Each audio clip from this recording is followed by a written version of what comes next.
Exit poll आया है जिसमें से बंगाल में 7 में से 5 एग्जिट पोल ने भारतीय जनता पार्टी की सरकार बनते हुए देखिए, जो एग्जिट पोल संकेत दे रहे हैं, हमें विश्वास है कि जब अंतिम परिणाम आएगा तो इससे कहीं अधिक निर्णायक और प्रभावी रूप से भारतीय जनता पार्टी के पक्ष में होगा।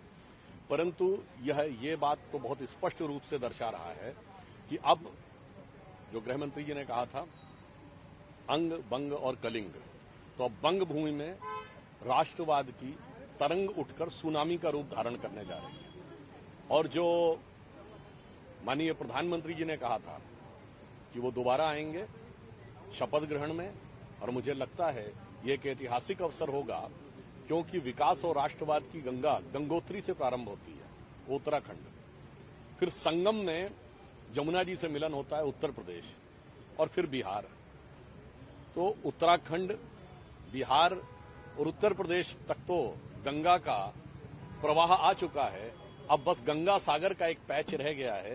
तो मुझे लगता है कि बंगाल के चुनाव के बाद गंगोत्री से गंगा सागर तक राष्ट्रवाद और विकास की अविरल गंगा का प्रवाह अब कोई रोक नहीं सकता।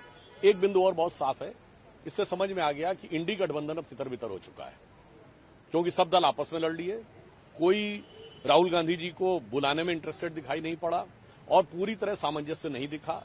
तो आज इंडी गठबंधन की स्थिति ये नजर आ रही है इस चुनाव में कि इस दिल के टुकड़े हजार हुए, कोई यहां गिरा कोई वहां गिरा। अब जैसे यूपीए का अस्तित्व है या नहीं पता नहीं, लगता है इसके बाद अब इंडी गठबंधन का अस्तित्व होगा या नहीं, ये अपने आप में यक्ष प्रश्न होगा। Thank you sir.